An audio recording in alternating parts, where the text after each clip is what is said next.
Thank you all for being here and taking the trip. I want to thank Christine and Chris for sharing their stories and speaking up about the impact on their businesses and California businesses generally. Rob Bonta, California Attorney General. And we're here because President Trump's rogue and erratic tariffs are wreaking havoc on our nation's financial systems and causing uniquely immense harm to California's economy, the fifth largest economy in the world and a major driver of our national economy.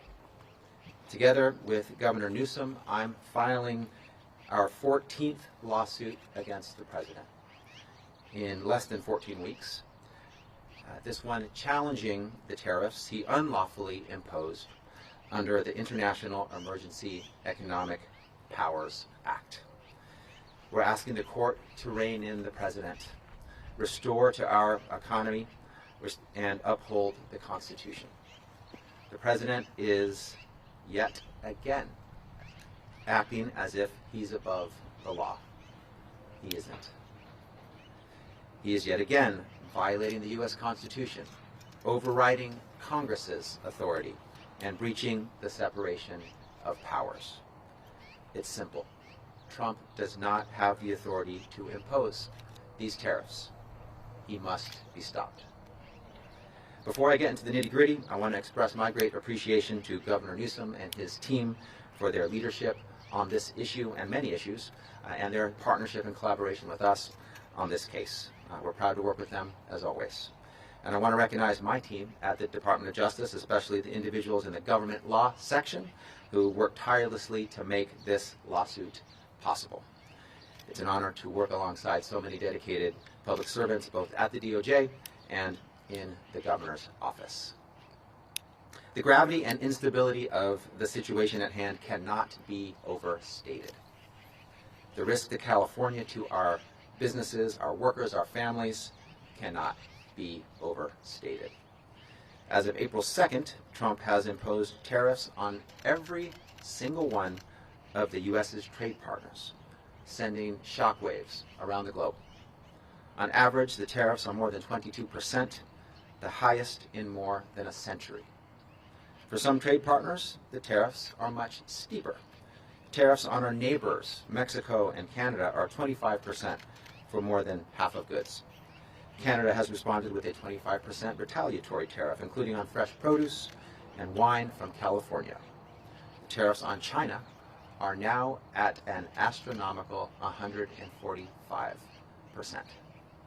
In response, China has retaliated with a 125% tariff on U.S. goods, including on California nuts and dairy products.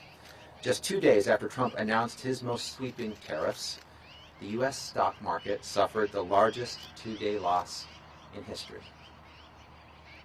One analysis projects that the tariffs will make the U.S. economy, quote, permanently smaller by $100 billion annually, end quote. And another found that Trump's tariffs will cost the average American household $2,100 per year. Nothing resembling Trump's campaign promises to fix the economy and make life more affordable for Californians and for Americans. Given California's enormous economic footprint, the impact of these tariffs on our state, our businesses, our people is especially harmful. California is the nation's largest importer and second largest exporter, the largest when it comes to agricultural exports. In 2022, California's agricultural exports brought in nearly $24 billion. Mexico, Canada, and China happen to be our biggest trade partners. Over 40% of California's imports come from those three countries, and they are our top three export destinations, buying close to $67 billion in California exports, over 1/3 of all of our exported goods. Trump's tariffs are already hampering the state's ability, as a major purchaser of goods ourselves, to contract for, purchase, and sell goods. Already vendors have warned us that they're going to pass the cost of Trump's tariffs onto the state of California. Trump may claim he's a great businessman, but Trump's tariffs are truly terrible for business, and they're breaking the law. Let's get to our lawsuit. It focuses specifically on tariffs unlawfully imposed by executive orders that claim authorization under what's known as the International Emergency Economic Powers Act, or IEEPA. This is important because Trump claims this law is the reason he can impose these tariffs, and he is wrong. The truth is the IEEPA does not apply here. Trump has had to resort to creating bogus national emergencies that defy reason. He's even claimed there's an influx of illegal immigration and illicit drugs crossing over the Canadian border as the basis for imposing across-the-board tariffs on Canada. It is completely untrue. In actuality, less than 1% of fentanyl and illegal crossings actually come from Canada. The reality is the U.S. Constitution gives Congress the power of the purse. It's Congress's responsibility to set and collect taxes, duties, and excises, including, yes, tariffs, not the president's. Congress hasn't authorized these tariffs, much less authorized imposing tariffs, only to increase them, then pause them, then imminently reinstate them on a whim, causing our nation and the global economy whiplash. Trump is attempting to override Congress and steamroll the separation of powers. That means he's trampling over his own party, by the way, which currently controls Congress. Again, Congress hasn't given him the authority to impose these sweeping and chaotic tariffs pursuant to emergency powers, which means he can't do it. Bottom line, Trump doesn't have the singular power to radically upend the country's economic landscape. That's not how our democracy works. Trump may claim these tariffs send a message to our international partners, but Americans are the ones shouldering the burden. The message Americans are receiving is that your costs are going up. The farmers here in the Central Valley, the small businesses up and down the state, the families sweating over their household budgets to see where exactly they can squeeze out the extra thousands of dollars each year that these tariffs could cost. The cost of groceries and gas and other goods are rising. The cost of bananas, coffee, chocolate, wine, iPhones, video games, clothes, all on the rise. As Republican Senator Ted Cruz said, quote, tariffs are a tax on consumers, end quote. Couldn't say it more clearly. And we're feeling it. Seniors looking at their retirement savings are feeling it. Parents looking at the college funds they've built up for years are feeling it. Farmers looking at the crops they're counting on to support their families and pay their workers are feeling it. Trump's tariffs are a slap in the face to Americans, especially hardworking families just trying to get by. It's time to put this chaos to an end. It's time to hold Trump accountable to the law. With this lawsuit, we are.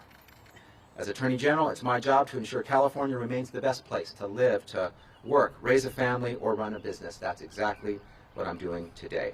I'm proud to be alongside our great governor to fight for California's vibrant economy, businesses, workers, and families. And before I pass it off to my partner on this lawsuit, Governor Newsom, I want to give a final shout out to the folks on my team who worked tirelessly on this lawsuit. They don't do it for the recognition, but I'm going to recognize them. Zelda Vassar, Carolyn Downs, Laura Haddad, Shawan Shea, Julie Veroff, Matthew Wise, Thomas Patterson, Christina Bull-Arndt, Ellie Bloom. We have a great team, and I'm proud of them. Incredible public servants, each and every one of them. With that, it's my great pleasure to introduce our great governor, Governor Gavin Newsom. Thanks, Rob. Thank you, Mr. Attorney General, and most importantly, thank you, Christine, for having us and hosting us, and thank you, Chris, for your stewardship and leadership and willingness to be here and step up at this critical moment. Look, I think the Attorney General did an exceptional job in laying out the framework of this lawsuit and the why as it relates to the particular issues under the IEEPA, and notably issues that have been brought to the fore as it relates to the major questions doctrine recently by the Supreme Court. I would just highlight just two of the specific examples the Supreme Court used as it relates to the major questions doctrine on the issue of student loans under the Biden administration, on the Clean Power Plan, under the Obama administration. If they are consistent, then this lawsuit is a lock in terms of what the Attorney General has laid out and what this state is asserting. But I want to tell you what our state of mind is as it relates to the issues that impact the state of California, obviously the state of our union, and the state of the economy more globally. We talk often about California being the fifth largest economy in the world. That is correct. We're also the largest manufacturing state in the United States of America, $412 billion output. And I want to put that in perspective. Texas is 41% smaller. It's a 41% larger share of manufacturing output just here in the great state of California. It puts in perspective something that often isn't communicated, I think, as effectively as it should be. By the way, the United States is the second largest manufacturer in the world, which is also something that I think is important to highlight. So the manufacturing footprint in this state is disproportionately impacted by the tariffs, disproportionate to any other state in the nation. Of course, we talk about the fifth largest economy in the world. Let's put that in perspective. We're 14% of the U.S. GDP. That is 50% higher than the next state. No other state will be more impacted by the impacts of this, as Christine said, uncertainty that is best described as toxic uncertainty because of these tariffs. Let me underscore that with more consideration and context to where we are. We are also the largest hunting, fishing, agriculture, and forestry state in this nation, 150% larger than the next state, Texas. Folks talk to us about the impacts, regional impacts of rural economies. You're talking about California. You're not just talking about the Midwest and places like Texas. You're talking about our state, the state of California. Almonds you see around us, export dependent. Pistachios, export dependent. Dairy, export dependent. In fact, 43% of almonds and pistachios and dairy are export dependent in the state of California. Few industries will be hammered more than the toxic uncertainty of these Trump tariffs. The impacts, what more evidence do you need? Check your 401k. Check your portfolio. If it includes NVIDIA, you should check it right now. NVIDIA, the great California company, one highlighted by this same Trump administration over the course of the last 24 to 48 hours, just got hit today with a $5.5 billion charge.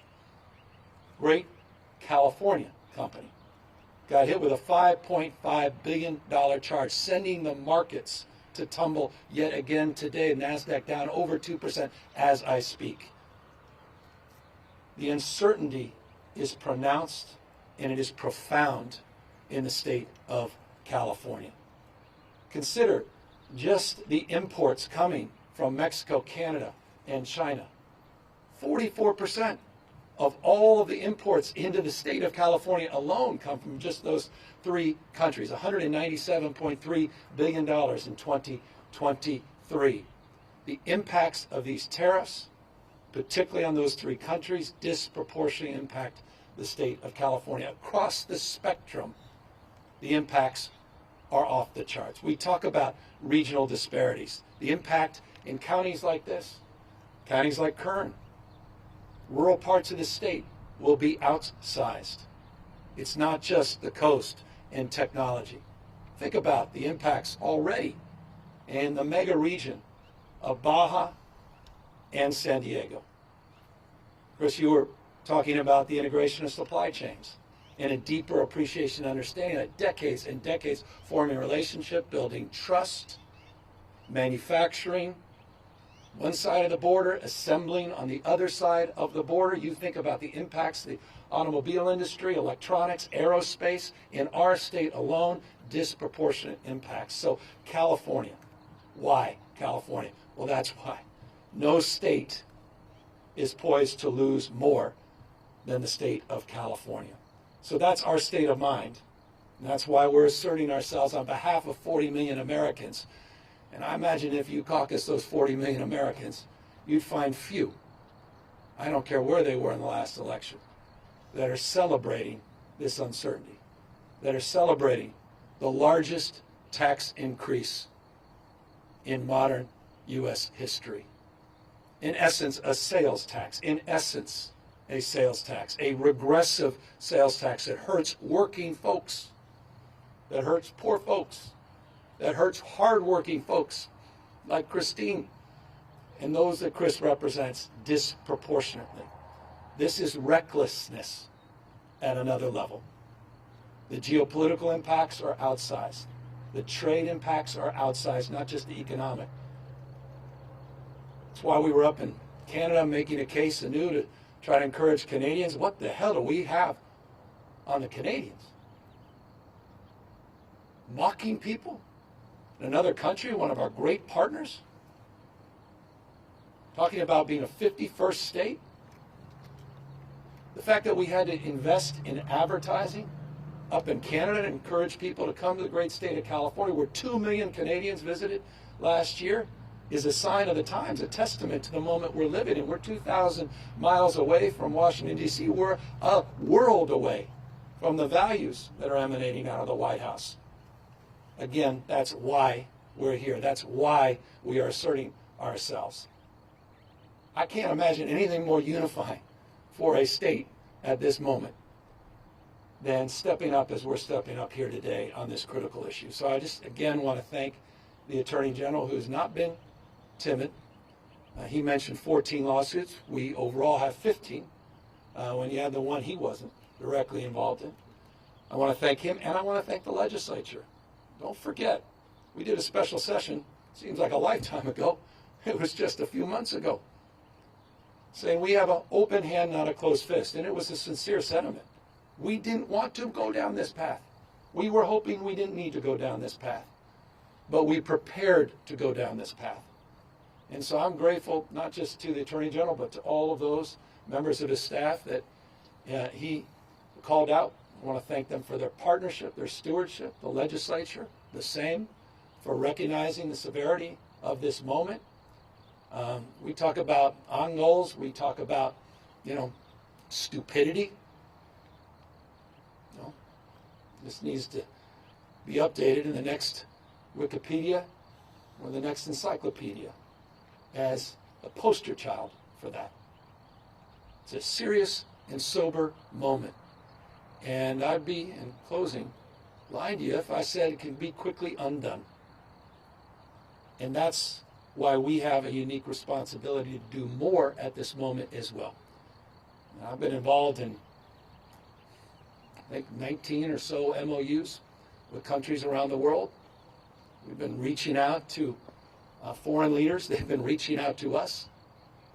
And the critical nature of subnational trade and people-to-people relationship cannot be understated at this moment. And California can and will play an outsized role in that relationship. We have got to rebuild trust. 80 years of economic dominance in just a matter of weeks being unwound by this kind of recklessness. And so we are here very mindful of the anxiety that this has imposed on all of you, and very mindful of our role and responsibility at this moment, not to be bystanders, and try to shape this debate and shape this conversation. And this lawsuit is a meaningful and justifiable effort to do just that, to be accountable at this critical moment in not just California history, but American and world history. With that, we're here to answer any questions. Are you upset, Governor? Well, how can you not be? I've got 4 kids. 80% of their toys under their Christmas tree come from China.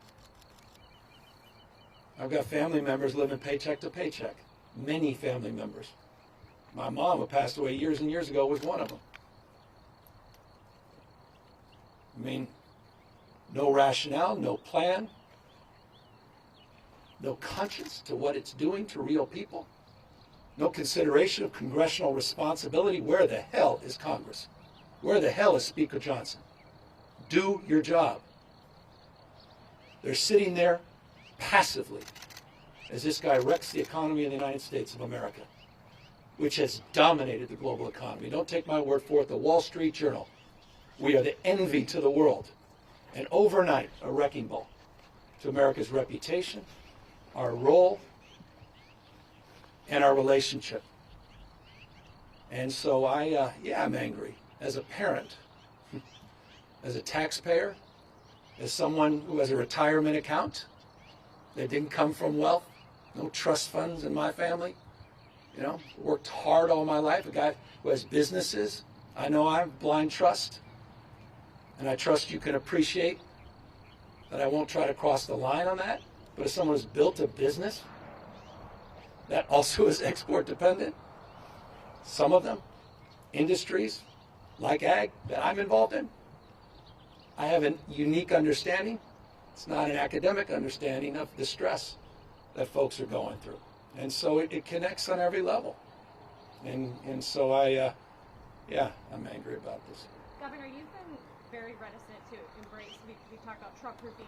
You famously hated that phrase. Well, you used it, I didn't. That's why. But can you talk about, kind of why you're embracing this moment to be more aggressive against the Trump administration? I mean, it's been 2 weeks since the tariffs took effect. Why now?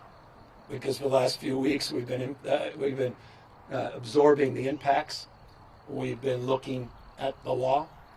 We've been coordinating and collaborating with our Attorney General. We've been talking to other states, and we're the first mover. And that's what California does. Every one of the lawsuits that have been mentioned, we have been part of. We're funding. We're working in collaboration and partnership. So why now? Well, that's pretty consistent with past practice.